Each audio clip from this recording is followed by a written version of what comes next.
एक छोटे से शहर में शिल्पा और उसकी बेटी राधिका और शिल्पा की बहू माही और उसका बेटा विकास सब साथ में रहते थे।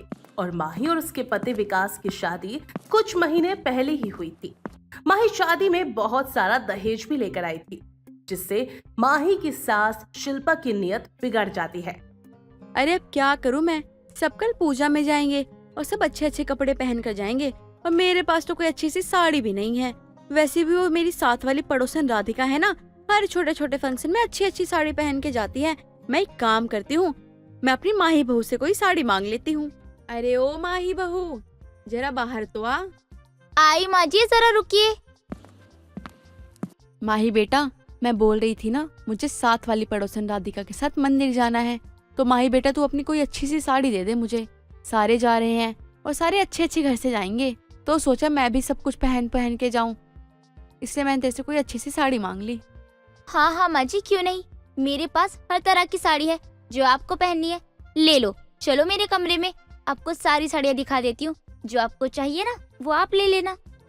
माही ऐसा बोलकर अपनी सास के साथ कमरे में चली जाती है और अपनी साड़ी निकाल कर रख देती है। और शिल्पा अपनी बहू माही की सारी साड़ियाँ देखकर अपने मन में ललचाने लग जाती है और बोलती है, वाह वाह बहू, कितनी सुंदर साड़ियाँ हैं तेरे पास और महंगी भी लगती हैं। हाँ माँ जी, पर आपको इन सब साड़ियों में से जो पसंद आती है ना, आप वो ले लीजिए। माही बेटा, मैं कहाँ पहन सकती हूँ इतनी महंगी साड़ी? मैंने कभी नहीं पहनी ऐसी चमकदार साड़ी, ना ही कभी विकास के पिताजी ने शादी के बाद कभी ऐसी साड़ी पहनाई है मुझे। अरे माँ जी, मेरे लिए आपसे और विकास जी से बढ़कर कुछ नहीं है, और जो भी चाहिए ना आपको मुझसे, वो बेझिझक मांग लीजिएगा। मेरा सब कुछ तो आप ही हो।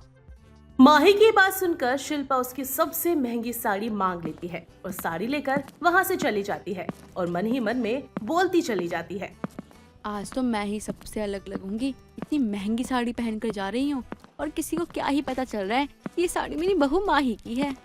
शिल्पा अपनी बहू माही की महंगी साड़ी पहनकर चली जाती है और शिल्पा की पड़ोसन राधिका उसको महंगी साड़ी पहनते देख राधिका शिल्पा से बोलती है, अरे वाह शिल्पा, तेरी साड़ी तो बहुत ही सुंदर लग रही है और महंगी भी लग रही है देखने में। कभी तुझे इससे पहले पहने हुए नहीं देखा। कहाँ से लेकर आई है इतनी सुंदर साड़ी?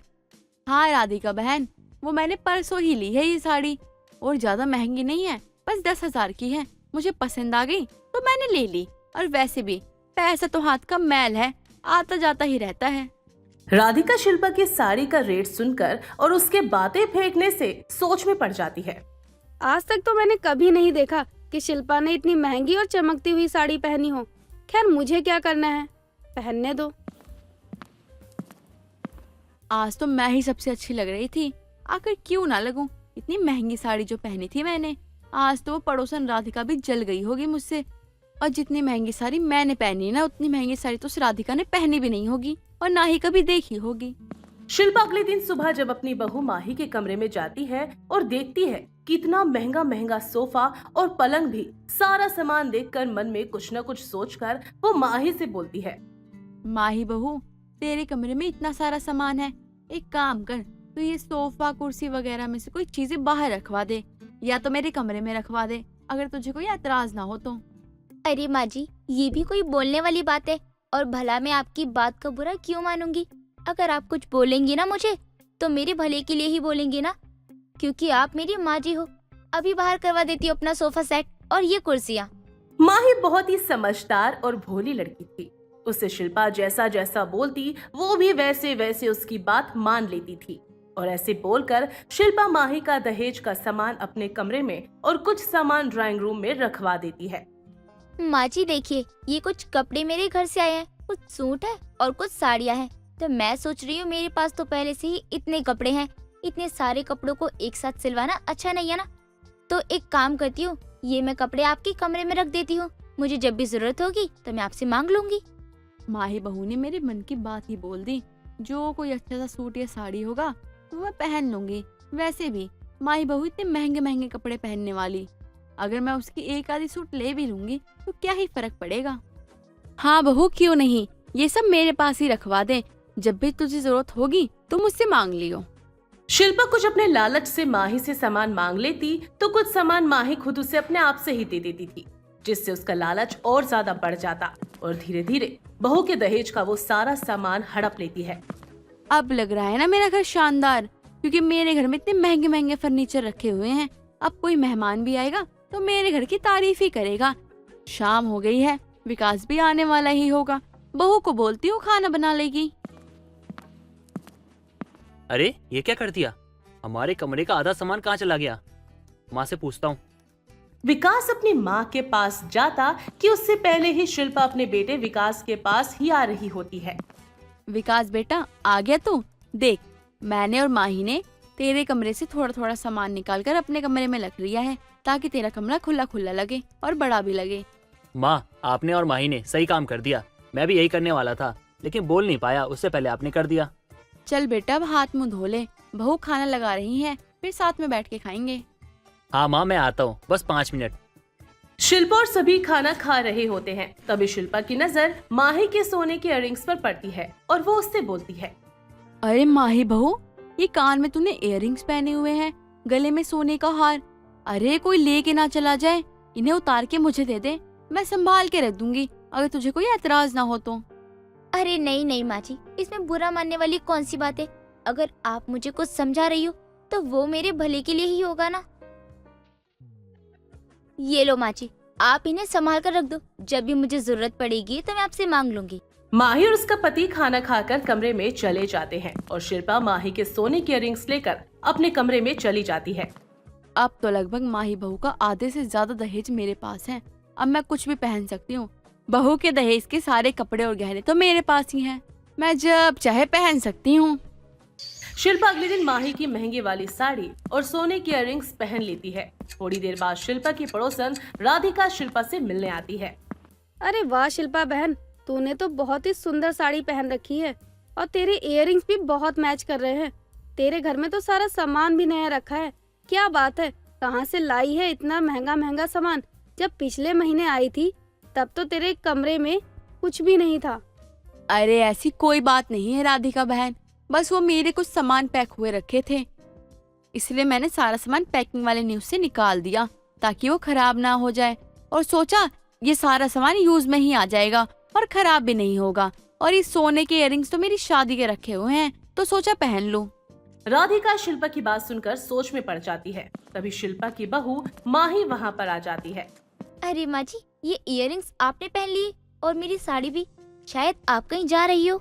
ओहो, अच्छा तो ये सब तेरी बहू का है। ये सब तेरी बहू दहेज में लेकर आई है और तूने मुझसे झूठ बोला कि तूने ये सब खुद खरीदा है। शिल्पा, अगर तू मुझसे सच बोल देती तो मैं तुझे कुछ बोलती थोड़ी ना। वैसे मुझे ये बात गलत लगी, तू बहू के मायके से आए हुए दहेज को उड़ा रही है, लेकिन बहू तो बेटी होती है ना। बहू मुझे माफ कर दे, मैंने दिखावे के चक्कर में तेरे मायके का सारा सामान यूज कर लिया। और आखिर में शिल्पा अपनी सारी गलती स्वीकार कर लेती है और अपनी बहू माही से माफी मांग लेती है। उमा 2-3 साड़ी लेकर अपनी बहू आशिका के कमरे में जाती है और बोलती है, बहू जरा देख तो इन दोनों में से कौन सी साड़ी ठीक लगेगी मुझ पर। माँ जी, आप साड़ी क्यों देख रही हो? कहीं बाहर जाना है क्या आपको? हाँ, वो पड़ोसन है ना अपनी, उसके साथ ही जाना है। वो क्या कहते हो तुम लोग, किट्टी पार्टी। आज मेरी उम्र की औरतें मिलकर किट्टी पार्टी कर रही है, तो वहीं जाना है मुझे। वाह माँ जी, आपकी तो किट्टी पार्टी चल रही है और मैं कहीं चली जाऊँ तो आपको दिक्कत होती है। तुझे कहाँ ही जाना होगा, तू तो घर संभाल बस। कहाँ बाहर जाना है तुझे? बाहर तो कहीं तब जाऊँ ना मैं जब आप मुझे जाने दोगी, कहीं जाने ही नहीं देती हो आप मुझे। तू ये सब मत कर, मुझे बस इतना बता कि साड़ी कौन सी अच्छी है। माँ जी, ये वाली ज्यादा अच्छी है और आप पर बहुत अच्छी लगेगी, है ना? मुझे भी यही पसंद आई थी, मेरी पसंद है ही इतनी अच्छी, खामखाई तुझसे पूछने आई मैं। माँ जी, जब आपको मेरी पसंद के बारे में कुछ बोलना ही नहीं है तो आप मुझसे पूछने क्यों आती हो? खुद पसंद कर लिया करो ना। बहू, तुझसे कुछ पूछ लिया है मैंने तो इतना बन मत, ठीक है ना? बोल तो ऐसे रही है जैसे तेरे बिना इस घर का कुछ हो ही नहीं सकता। तुझसे पूछ लिया तो इतना बुरा लग गया क्या तुझे? माँ जी, बुरा नहीं लगा है मुझे, मैं तो बस इतना बोल रही हूँ कि अगर मुझसे किसी बात की सलाह मशवरा लेती हो तो कभी तारीफ भी कर दिया करो ना। मैं आपकी ही बहू हूँ, पड़ोसियों की नहीं। हाँ तो क्या हुआ, पड़ोसियों की बहुएं भी तेरी तरह हैं, तुझमें कुछ खास नहीं है समझी। तुझसे कुछ बात क्या कर लो, अपना ही दुखड़ा गाने लगती है। तुझसे अच्छी तो पड़ोसियों की ही बहुएं हैं। ठीक है, आप सही और मैं गलत। अब तो खुश हो ना, या और भी कुछ रह रहा है? हाँ, मैं ये बोल रही थी कि मैं तो किट्टी पार्टी में ही खा कर आऊंगी और नवीन भी देर से आएगा, तो तू दिन में जो बना था वही खा लियो। क्या आप अपने अकेले के लिए तू खाना बनाएगी? हाँ, यही तो बचा है। माँ बेटे बाहर घूमते रहे और बहू घर में बासी खाना खाए। जब कहीं चली जाऊंगी ना, तब ही माँ जी को अपनी बहू की असली कीमत का एहसास होगा। उमा आशिका को हमेशा ही सुनाती रहती थी, उसे किसी न किसी बात पर नीचा दिखाती रहती। और आशिका अपने लिए बोलती तो है, लेकिन उमा उसकी बात को जरा नहीं सुनती और सुनाने का कोई मौका ही नहीं छोड़ती थी। कई दिनों तक ऐसे ही चलता रहता है। कुछ दिनों बाद आशिका का पति नवीन सुबह उठता है और घड़ी में समय देखता है और नवीन को ऑफिस जाने के लिए बहुत लेट हो रहा था। तो वो आशिका से कहता है, आज तो मैं ऑफिस जाने के लिए बहुत ज्यादा लेट हो गया हूँ। मैंने तो फाइल भी पूरी नहीं की है। पक्का आज सर ना मुझे नौकरी से निकाल ही देंगे। मेरा तो अब मन ही नहीं कर रहा ऑफिस जाने का। आप पहले जाओ, ऑफिस के लिए तैयार हो जाओ और टेंशन मत लो, सब ठीक हो जाएगा। हाँ, ऑफिस तो जाना ही पड़ेगा, वरना मैं जो सोच रहा हूँ ना वो भी हो सकता है। नवीन ऑफिस के लिए जल्दी से रेडी होकर जाने लगता है। तैयार होकर वो नाश्ता करने आता है और अपनी माँ के साथ नाश्ता कर ही रहा था। तभी वहाँ आशिका नवीन की ऑफिस की फाइल लेकर आती है और कहती है, चलो अच्छा है आपने नाश्ता भी कर लिया। मैंने आपकी फाइल पूरी कर दी है, एक बार आप रीचेक कर लेना। अपने हिसाब से मैंने सब ठीक किया है इसमें। क्या तुमने इतनी जल्दी मेरी फाइल कंप्लीट कर दी? सही है। अरे आप भूल क्यों गए कि मैंने भी एमबीए कर रखी है, ये सब मुझे आता है। अब ऐसा लग रहा है कि मैंने तुमसे शादी करके ना सबसे अच्छा काम किया है। मुझे अपने आप पे गर्व है। हाँ नवीन, तेरी ही तो पसंद है। तेरे साथ रह रहकर बहू भी समझदार हो गई है। तेरे ऑफिस के काम में मदद की, तेरे लिए ही अच्छा है। अब बहू घर का काम भी कर लेगी और तेरी ऑफिस के काम में मदद भी कर देगी। लेकिन माँ जी, मुझे घर के ही इतने काम होते हैं, कभी कभी ही मदद कर सकती हूँ ना, ऐसे रोज थोड़ी। बहू तू ना धीरे धीरे कामचोर बनती जा रही है। मैं सब समझ रही हूँ तुझे। दो काम क्या बोल दो, तेरे तो नए नए बहाने आ जाते हैं। अरे अपने पति की मदद करेगी ना, इसमें क्या परेशानी है? माँ सही बोल रही है। और घर का काम क्या ही होता है, इधर झाड़ू मारी उधर पोछा मारा, काम खत्म। और इतने से ही काम में तुम थक जाती हो। इतनी भी काम चोरी मत दिखाओ। तू क्यों परेशान हो रहा है बेटा? मैं हूँ ना, अच्छे से समझा दूंगी बहू को कि काम कैसे संभालते हैं। इनकी तो मदद करके ही गलती कर दी मैंने। ऑफिस में जाते और अपने सर से सुनते ना, तब पता चलता इन्हें। हर बात में सुनाते ही रहते हैं ये लोग तो। बहू जा, नवीन का टिफिन पैक कर दे, ऑफिस भी जाना है उसे। तुझे तो कोई काम नहीं है, लेकिन मेरे बेटे को तो बहुत काम है। जा आप टिफिन पैक कर दे अच्छे से। उमा और नवीन दोनों का ही स्वभाव एक जैसा था।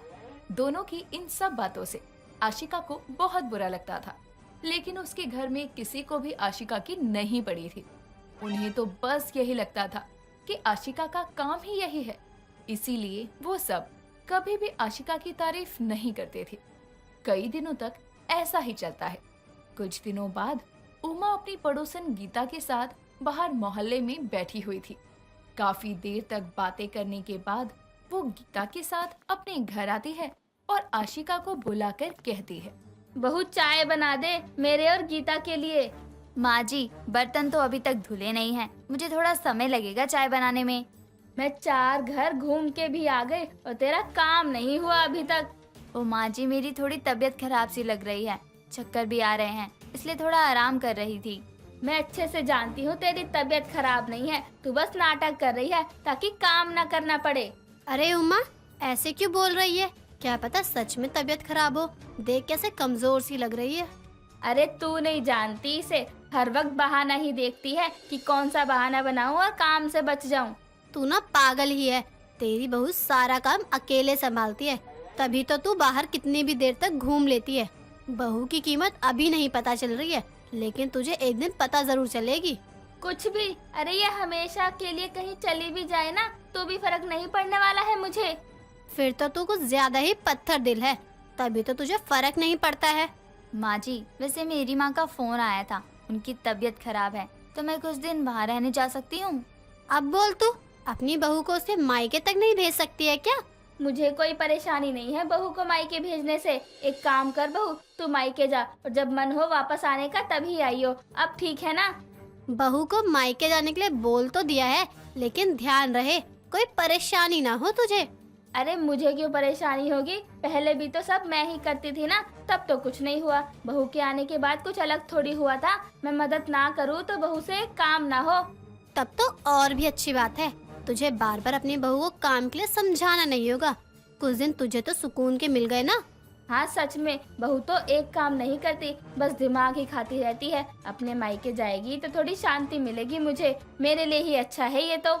उमा अपनी बहू को मायके भेजने के लिए मान जाती है और आशिका कुछ दिनों के लिए मायके चली जाती है। आशिका की अपने मायके जाते ही सारा काम उमा को करना पड़ता है। कुछ दिनों तक तो उमा जैसे तैसे काम कर रही थी, लेकिन एक दिन जब उमा कपड़े धो रही थी तो उसका पैर फिसलता है और वो गिर जाती है। उसे कमर पर चोट आती है। ये बात जब आशिका को पता चलती है तो वो अपने मायके से तुरंत वापस आती है और जैसे ही उमा आशिका को देखती है तो बोलती है, बहू मुझे माफ कर दे, तेरे पीछे मैं अकेले इतने दिन भी घर नहीं संभाल पाई, और जब तू सब अकेले करती थी तो मैंने तुझे कभी अहमियत नहीं दी। माँ जी, आप वो सब बातें छोड़ो और ये बताओ कि आप तो ठीक हो ना, ज्यादा कहीं चोट तो नहीं लगी? मैं ठीक हूँ बहू, लेकिन गीता सही कहती थी, बहू की कीमत तभी पता चलती है जब वो दूर हो जाती है। और इन कुछ दिनों में सच में मैंने तुझे बहुत याद किया। माफ कर दे बहू, मुझे तेरी कीमत पता चल गई है। उमा को अपनी गलती समझ आती है और वो अपनी बहू की कीमत को अच्छे से समझने लगती है। शादी की पहली रात को सुहानी फूलों से सजी बेड पर बैठे अपने पति के आने का इंतजार कर रही थी। तभी उसका पति नवीन हाथ में एक बड़ा पांडा टेडी लिए उसके पास आता है और पांडा के पीछे से अपना मुंह छुपाकर कहता है, अरे जरा पलके उठाकर मुझे भी देख लो, या फिर इस तरह आंखें झुकाए ही बैठी रहोगी? मैं तो आपको देख ही रही हूँ, लेकिन पहले आप इस पांडा से बाहर तो आइए। तभी नवीन पांडा को साइड कर उससे कहता है, ये लो, मेरी तरफ से तुम्हें पहली रात का तोहफा।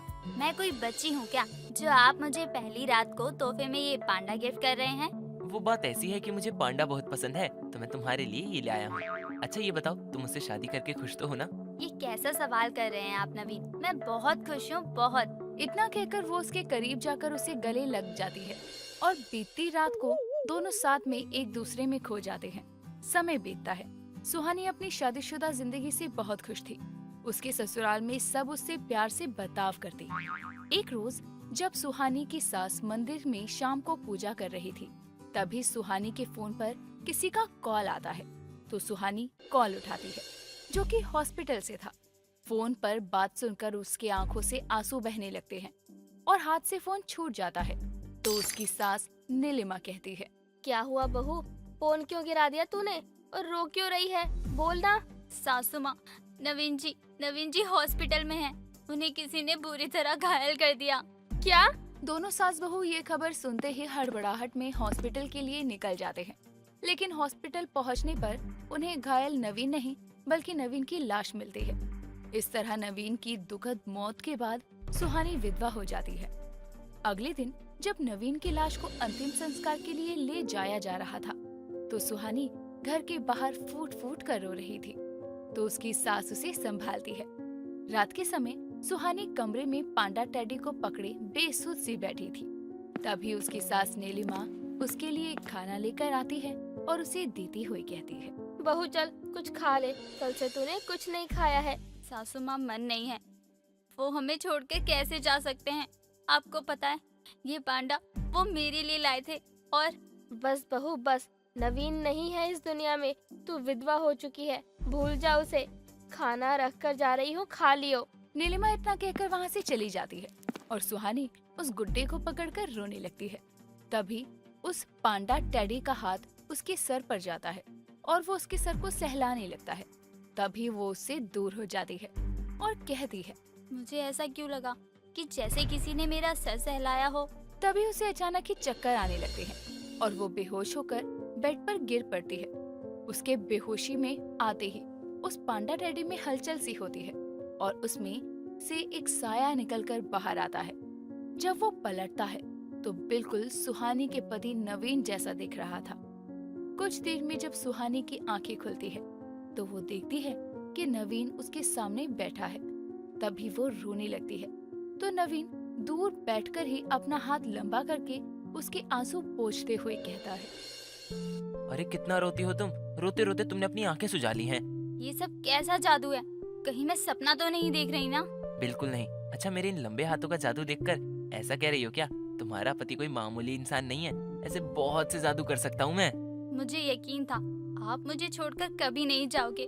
पता भी है मैं कितना डर गई थी। तभी तो मैं लौटाया। चलो अभी नो रोना धो ना, हंसो।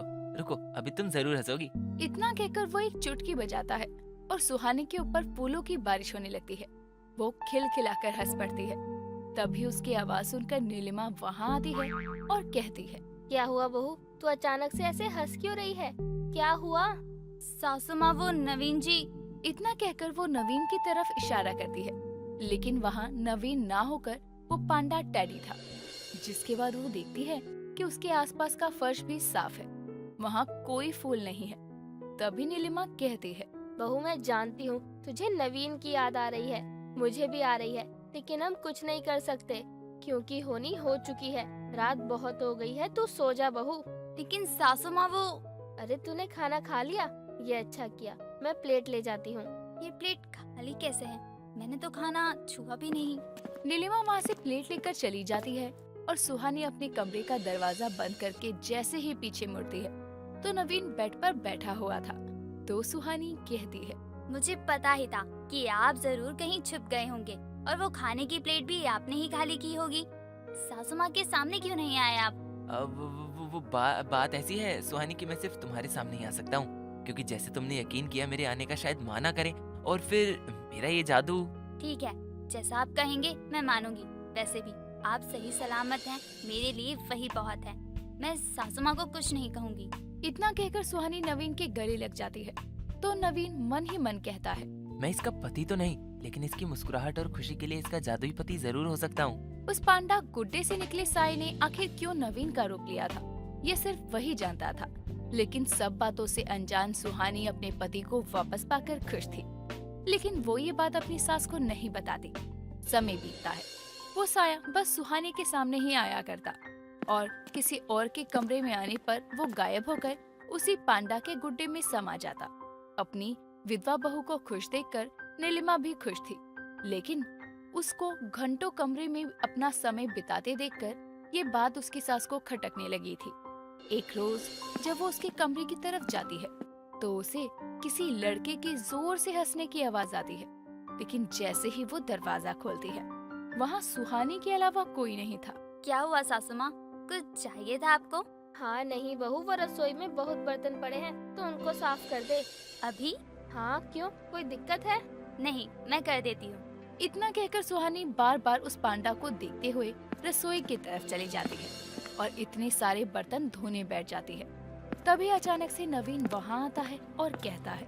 उफ, तुम्हें कितना काम करना पड़ता है ना। अच्छा, बड़ी दया आ रही है अपनी बीवी पर, तो मेरी जगह तुम ही साफ कर दो बर्तन। बस अभी कर देता हूँ। अरे मैं तो। नवीन अपनी 2 बार ताली बजाता है और देखते ही देखते सारे बर्तन जादू से साफ हो जाते हैं। कुछ देर में नीलिमा वहाँ आती है तो सारे बर्तन कम समय में साफ देखकर हैरान हो जाती है। समय बीतता है, साथ साथ अपनी बहू को पहले से ज्यादा खुश देखकर नीलिमा को बेचैनी होनी शुरू हो गई थी। एक रोज वो अपनी पड़ोसन के साथ बाजार से लौट रही थी तो खिड़की से देखती है कि सुहानी बहुत हंस रही है। साथ ही वो वहाँ पीछे से किसी लड़के को भी देखती है। तभी उसकी पड़ोसन कहती है। क्या बात है, लगता है तेरी विधवा बहू आज ज्यादा ही खुश है। तो तुझे क्या, मैं जा रही हूँ अपने घर। नीलिमा गुस्से में घर जाकर सीधा अपनी बहू के कमरे में जाती है तो वो नवीन को देख लेती है, लेकिन तभी बगल में पड़ा गुलदस्ता उठाकर उसकी तरफ फेंकती है तो नवीन जादू से उस गुलदस्ते को हवा में ही रोक देता है। तो नीलिमा कहती है। कौन है तू जो मेरे बेटे जैसी शक्ल का फायदा उठाकर मेरी बहू का जादुई पति बना बैठा है? सासू माँ, ये आप क्या कह रही हैं? ये नवीन जी ही हैं। तेरा पति इंसान था बहू, और इंसान जादू नहीं करते, तू इतना भी नहीं जानती क्या? तभी वो साया अपने असली रूप यानी जिन के रूप में आता है, जिसे देखकर नीलिमा और सुहानी हैरान रह जाते हैं। तभी वो कहता है। मैं एक जिन हूँ, मुझे मेरे मालिक ने चिराग की कैद से आजाद कर दिया, जिसके बाद मैं किसी का गुलाम नहीं हूँ। लेकिन उस दिन जब आपके बेटे की लाश को शमशान ले जाया जा रहा था तो मेरी नजर दुख में डूबी सुहानी पर पड़ी और उसकी मुस्कान और खुशी के लिए मैं उसका जादुई पति बन गया। और मैं पागल समझती रही कि नवीन जी मरे नहीं हैं। आज मेरी विधवा बहू के जादुई पति का सच सामने आ ही गया। मैं एक चिरागी जिन हूँ। मेरा काम लोगों को खुश रखना, उनकी इच्छा पूरी करना है, जो मैं करता रहूंगा। जो भी हो सासू माँ, जादुई पति के रूप में नवीन जी को कुछ समय के लिए देखकर मुझे भी तसल्ली हुई। तुम्हारा बहुत बहुत शुक्रिया, लेकिन अच्छा होगा कि तुम मुझे मेरे हाल पर छोड़ दो। सुहानी के कहने पर उसकी बात मानकर उसका जादुई पति वहाँ से गायब हो जाता है और साथ ही गायब हो जाता है नवीन का दिया हुआ पांडा टेडी। दोस्तों, अगर आपको ये कहानी पसंद आई तो इसे लाइक करें, शेयर करें और कमेंट करके बताएं कि कहानी में आपको सबसे अच्छा क्या लगा।